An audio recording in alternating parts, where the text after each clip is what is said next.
I'm really grateful, you know, like I never thought I would be making new generations of fans at this point in my career. It's definitely like regular sort of like pinch myself moments. Hi, I'm Nelly Furtado and this is Billboard News. Hey, what's up? I'm Lindsay Havens for Billboard News, and we are here with the icon, the legend, Nelly Furtado. Thank you so much for coming in. Hi, thanks. Thanks for having me. We are such big fans of yours, and congratulations. You have an incredible new album, 7. Thanks. It has been a minute since your last album. Yeah. I believe it was 2017. So tell me about how you knew that this was the time to come back and why you wanted to release an album now. It just felt like the right time. I had taken some time to just live and go through a lot of personal things. And so I had a lot to write about, A, and then B, I felt really called back to the industry. I started hearing a lot of my music on, you know, social media, especially TikTok. A lot of different DJs started remixing a lot of my old materials. I did really feel authentically that it was time to make some new music and some new vocals for everyone to remix. The music on this album is really informed by like me going out, playing shows, reconnecting with audiences, brand new audiences as well. Kind of really reflecting that in the sound of the album. Just kind of, I feel like I gained like a solid understanding of why people like my music and particular music that they love and why. And I kind of really did keep that top of mind when I was recording this new album. It makes sense that you said you're kind of going out and having fun and living life, because I get that in the production and the beats of this music, but then the songwriting goes so deep into everything else that you were experiencing. Oh yeah, How do you so perfectly strike that balance, and what was the songwriting process like this time around? I think I'll always be an emotional writer because I really think it's my roots. Like I'm Portuguese. I was born in Canada, but my parents are from the Azores Islands, and there's this style of music called canções de desafio, which is a style of fado, and fado is like the most melancholic. I'll call it sad. It's not quite, it's like, it perfectly captures a sense of longing. It's a word called saudade in Portuguese. Saudade's alive and well in my soul. So I think no matter if I'm making a dance record or a pop record, there's always gonna be like this little heartstring emotion to it when I write. I think it's in my voice, you know? It's in my melodies that I choose. It's like melancholy, right? But then because I love hip hop so much and I love dance music so much and I grew up on it and I grew up obsessed like figuring out like what's a sample and like what's this and like making trip hop and different types of music, I think it's always gonna be about that fusion for me. I want your body on mine, boy, you're looking so fine, the way you love mine, can I dream about? Do you feel like we've seen you through so many evolutions of your career? That's one of the things you do best. What side of Nelly Furtado are we getting with this album? You're getting every side. To be completely honest, I know it sounds like a cliche, but you are getting every side of me on this album. I can actually say that with like a clean heart, because I did clean out my heart on this album. It's like I went to the studio and got out like a lot of garbage and like a lot of layers of like emotional garbage. But then I had to sift through it, like kind of like, you know, you have to sift the flour before you use it, or like whatever you're doing, you know? I was just in there just working through my emotions. I cried a lot in the studio. I cried a lot. The first day in the studio, I hadn't even set foot in a studio in like 3 years, and I thought I was gonna die. I thought I was gonna have a heart attack. So the album has like a lot of deep emotion, but it's never like, it's not sad, I don't think, is it? No, I had a good time listening to this album, which in a way I'm like, is that bad? No, it's good, it's good. Because you are going there. You know, I understand the emotion behind it, but I'm also like, why am I enjoying this? Okay, good. Okay, that's good. Again, you have to squeeze it out. It's the whole lemonade, lemons. Crying in the club vibes, It's crying in the club, it's making lemonade out of lemons. It's like, I went through some serious heartbreak right before I wrote this album. So I think nothing will humble you and set you back to square one like heartbreak. So I think I just came in like so, like I was like almost broken, that I quickly made the studio my party. I was like, oh, okay, I'm spending every Friday night here as like this sort of cathartic exercise. And then I started inviting friends, and then it started getting later and later, and then that became like really like my social life, like at the studio. That's great. And I was wondering when anybody would notice that I was actually just kind of, that was my weekend, going to the studio.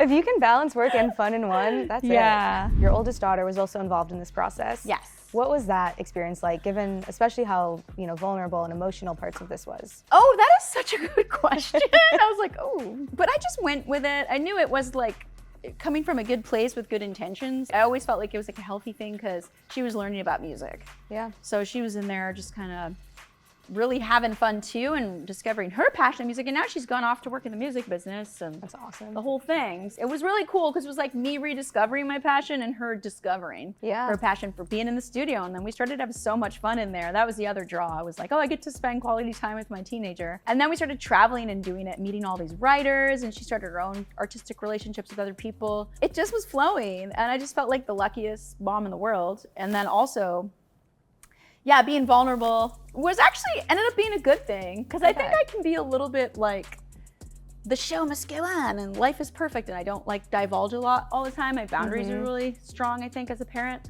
But the studio was like a safe space to kind of let a little bit of reality in. You know what I mean? And just kind of like, life is also hard. You know, it's not always perfect. Yeah. I think as a kid, that's so important to see. I think so too, and I think it was healthy for her to watch that process of like, wow. And then for her to watch me all of a sudden be on stage again, like this whole process to just be like, whoa, that's my mom. Kick ass, right on, mom. You're doing like good job. And then you wanna set a good example for your kids. So there were nights where I was tired and I wanted to go home, but the song wasn't done. But I saw her watching me in the corner, and I was like, okay, I'm gonna stick it out. I'm gonna do this. Yeah.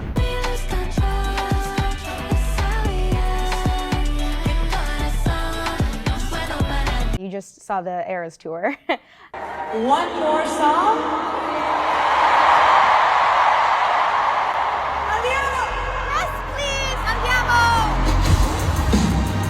I saw your post from Taylor's show. In Milano. What was the best part of that concert? It was really special watching Taylor at Eras in our like lovely area that, you know, we got to watch the show from, and just meeting fans. And I got a bunch of bracelets from people. I just admire her so much, you know, and I'm really grateful. I'm really grateful for what she's done for the music industry. Did you notice, being at a show like that, the younger generation of fans coming up to you, being like, this song from however long ago is my favorite ever? Yeah, and one of them was like, oh, I can't wait for 7 to come out, you know? And I was like, wow, really? That's crazy. Like, it just was touching. I think I almost cried.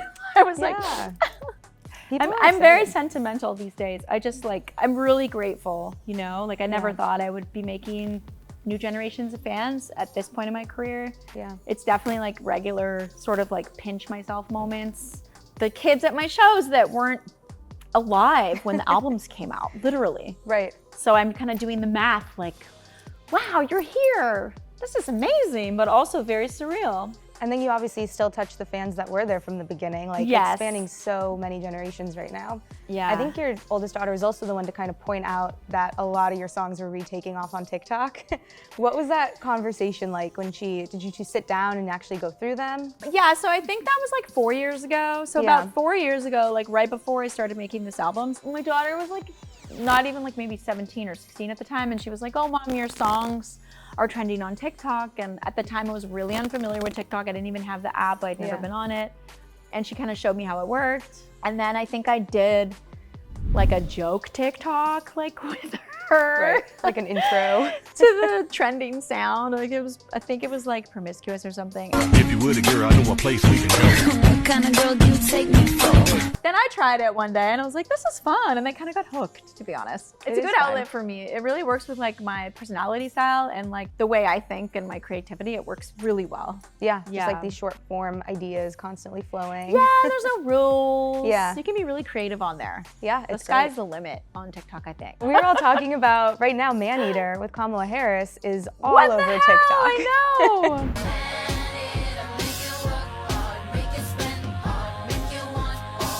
What's it like when you see a song soundtracking like a huge moment in culture right now and in history? Honestly, it's really amazing. So I just used that sound with Tube Girl, like in London, like a week ago. And she's like, here it is. She's explaining it, the tea. And I'm like, okay. So we did this TikTok in the Tube in London, in Brixton. That was like a week ago. And then now in the car, it was like, wait, I was like, what? Oh my God, she used it as well? Kamala used it. And then I looked at it and I was like, whoa, this is crazy. Yeah, honestly, it's that Maneater energy. When I recorded Maneater, it was so specific at the time. I just wanted to give it that female sort of swag and empowerment and kind of energy and kind of like try to express that.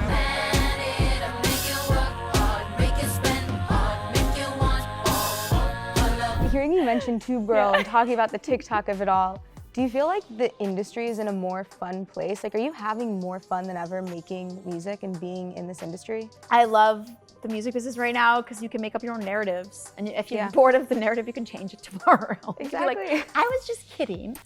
Today, I'm something else. I love the immediacy of it all. I think it's so fun. Like, 'cause you don't have to like be married to any one idea. You know what I mean? And you can just keep making music. You know, you can just keep going. Like the other day, I threw up I had this Tate McRae, these bars I did over the greedy beat.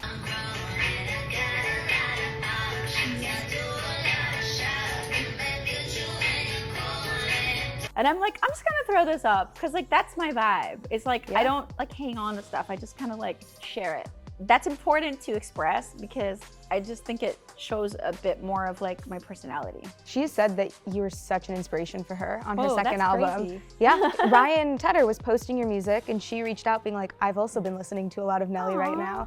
Have you two ever met or crossed paths? I have not met Tate in person yet. I have met Ryan in passing because he also was a close collaborator of Timbaland's. But like obviously that's like, would love to make music with either of them for sure. Yeah, totally. So talented and like we're so proud of Tate, of course, I'm Canadians. You've mentioned the shows that you've been doing and I'm curious if there will be a tour involved once this album comes out. Yeah, we have a lot of stuff planned. We have a lot of cool stuff planned. I'm back out on the road and I'll say I will continue to be on the road. And I'm so excited and like really pumped to see some fans that I haven't seen for a long time. People, like I keep saying, of all ages will be showing up. It'll be a hot ticket. The show I put together for all the festivals over the last couple of years has been definitely like almost like my mini Vegas review. Love. Kind of like putting together a best of for fans new and old, people who, you know, I'm bringing in or want to bring in to the mix, who might be there. So for my show and that I'm gonna put together for 7 is the same thread, you know, finding a way to kind of like really honor all the sides and all the pieces and all the different phases and seasons, I would say. At some point in the future, would a proper Vegas residency appeal to you? It's so funny because I've been chatting about that a little bit because I love when people do entire albums. So I think it'd be cool to do the entire Loose album. Maybe just like one and done. Maybe we just do it once, but like maybe it's online. I have no idea, but like I feel like Loose beginning to end would be a vibe.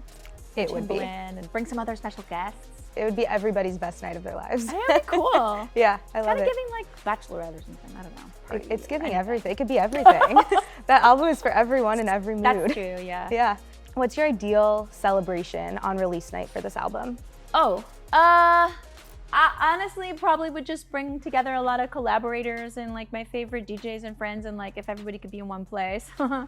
The community is growing, you know, just like collaborators and friends and musicians. And obviously fans, I'd love for fans to be a part of that. I'm hoping to do some really fun things with fans as well around the launch of the album. A lot of vinyl coming out. We have vinyl coming out. And awesome. Whoa, Nelly's being reissued on vinyl, which is amazing. really, really exciting for me because that album was inspired by a lot of vinyl and me shopping in vinyl stores for old world music and Brazilian music. I'm excited about the full circle sort of moment, I think, of putting out another album. It is pretty amazing to be able to be promoting a brand new album and at the same time sort of experience all of your old music again, anew. Like everything's kind of rising at the same time. I know, isn't it weird? I think it's for so trippy. fans, we love it. It's as good as it can get. Yeah, it's cool. It's very full circle. There's Yeah. a lot of like full circle moments lately, Yeah. I would say, which have been really, really just like humbling, to be honest. Just super humbling and like I'm just grateful.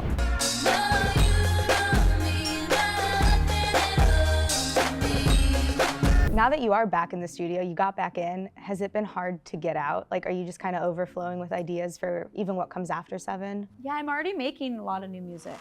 That's so awesome. I've been making music this whole time. I have a lot of collaborations in the pipeline.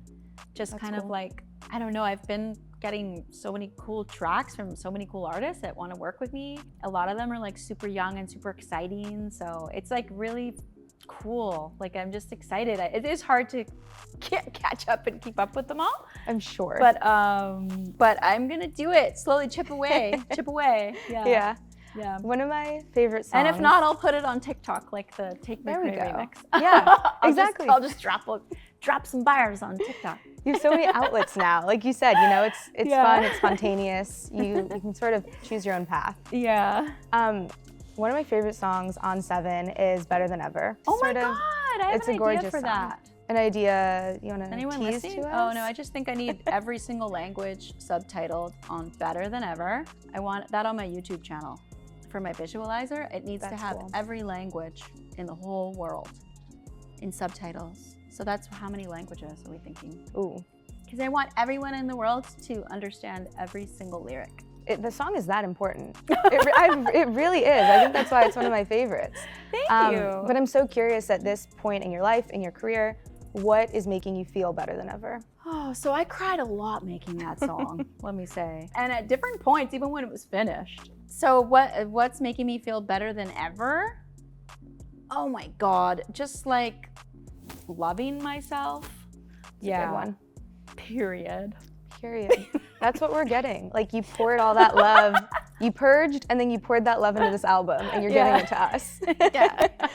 And then to end on a little more fun one, given how much we've talked about women dominating right now and your entire track record in this industry, I think either your first or an early show of yours was at Lilith Fair. If you could recreate a lineup for that festival today, who would your headliners be? Okay, we'd warm it up with like a Bambi DJ set, Wonder Girl DJ set, and then, oh, could we bring one boy? Dom Dallas got the feminine energy. We could make an exception. He's allowed. Dom Dallas, he can come. He'll just do a little quick, hey, representing for the dudes. And then we're gonna have, ooh, my Lilith. I need Tainomi Banks to open. We need some Brooklyn Heights. We need some Legally Venus. We need Queen Kong. Then we need, oh my God, Queen Kong's friend. Paris needs to choreograph the whole thing. And then we're gonna do like Charlotte Day Wilson with some piano. We're gonna bring Biaba Doobie in there. Lido Pimiento with the Colombian heat. We're gonna bring Bomba Stereo. We're gonna bring Empress of. We're gonna bring, oh, Tate McRae, come crush it with the pop genius. Then we're gonna bring, we need Shy Girl there. Agree. Nemesis. Oh my God. Need my friend Mustafa to come do some poetry. It's gonna be lit. It's gonna be too long. It's gonna be 10 hours. And then you headline. It's perfect. Yeah. Honestly, if you ever have spare time in your life, concert booker. That's a good lineup right Right? there. And I was just riffing. Seriously, I can't thank you enough for coming by. This album is stunning. We're so excited that it's coming out so soon. Honestly, congratulations on your career. You so Thank deserve the you. moment that you're having right now. Thank you. I was like, thanks for coming to my concert when you were, her I was first concert 13. was my concert. Isn't that crazy? 13 in the front row. Yeah, And I have that's all the sick. digital camera photos to On the prove Loose it. Tour? What city? Chicago? Loose tour, Chicago, yeah. What? Was it good? Unbelievable. Okay. Truly, like, I went home with my dad being like, I can't see live music ever again. It was that good. Whoa. And I still remember it too, obviously. Do you like when I come out with the guitar at the end? Do you remember that part? I don't remember That's that part. Maneater. I remember all the Yeah. outfit changes. Okay. I had a different brain back then. Yeah, I get it. I get it. I get it. That makes sense. Yeah. Well, thank you again so much for coming by today. Aw, thanks for having me.